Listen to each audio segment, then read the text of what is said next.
ডাকসু সমাচার। Welcome to the series of DU days part 1।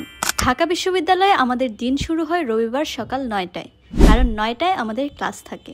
সকাল সকাল তাড়াহুড়া করে ক্লাসে গিয়ে দেখলাম আমার মতো অনেকেই পিছনে বসে বসে ঝিমাচ্ছে। যেমন এই যে লাদেন। পরশুদিন ডাকসু ইলেকশন আর আজকেই তার প্রচারণার শেষ দিন। ক্লাস শেষ করে দেখলাম সবাই লিফলেট নিয়ে দাঁড়িয়ে আছে। আমি আর আমার এক বান্ধবী মিলে ভাবলাম আজকে যেহেতু শেষ দিন প্রচারণার, আজকে কিছু লিফলেট আমরা সংগ্রহ করি। যেই ভাবনা সেই কাজ, আমরা দিলাম হাঁটা।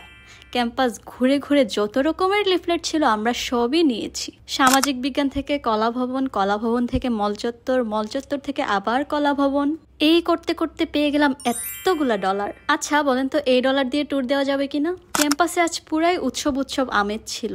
সবাই খুব হাসি খুশি ভাবে লিফটেড দিচ্ছে, সবাই নিচ্ছে। হাঁটতে হাঁটতে দেখলাম একটা আপু স্টারি নাইট থিমের কিছু সুন্দর সুন্দর বুকমার্ক দিচ্ছিল সবাই। আমার মনে হয়েছে প্রচারণার মধ্যে সবচেয়ে সুন্দর ছিল এটি। আমি আর আমার বান্ধবী তো নিজে গিয়ে ওনার কাছ থেকে নিয়ে এসেছি। এদিকে রোদের তাপ যত বেশি বাড়ছিল, আমার বান্ধবীর পাগলামিও তত বেশি করে বাড়ছিল।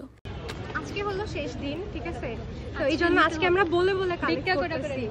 না ভিক্ষা না, বলে বলে কালেক্ট করতেছি। আমাকে কি পাগল লাগতেছে? হ্যাঁ, অনেক পাগল লাগছে। একটা মানুষ লিফলেট নেওয়ার জন্য এত পাগল হইতে পারে, এটা না দেখলে কখনো বিশ্বাসই করতাম না। এদিকে রোদে পুরে অবস্থা একদম টাইট, কিন্তু অনেক মজা লাগছিল। লাঞ্চ করতে আমরা চলে গিয়েছিলাম FBS এর ক্যান্টিনে। ক্যান্টিনটাকে আমরা পশ ক্যান্টিন বলি। এখানে খাওয়া দাওয়া করতে করতেই আমাদের ক্লাসের টাইম হয়ে গিয়েছে, কিন্তু আমার বান্ধবী সে যাবে না ক্লাসে।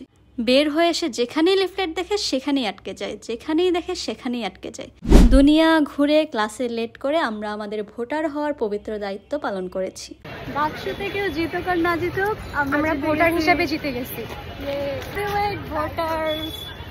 অবশেষে এক গাদা লিফলেট নিয়ে আমরা ক্লাসে গেলাম, এবং ক্লাসে গিয়ে আমরা পড়াশোনার চেয়ে এসব ভুংভাং বেশি করে থাকি।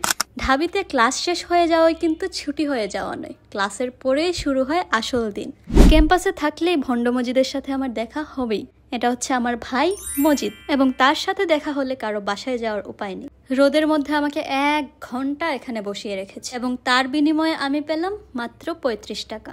এই 35 টাকা এবং আজকের মহামূল্যবান লিফলেটগুলোকে সম্বল করে আমি চলে এলাম বাসায়। এভাবেই শেষ হলো আমাদের আজকের দিনটি। সবাই ভালো থেকো, টাটা।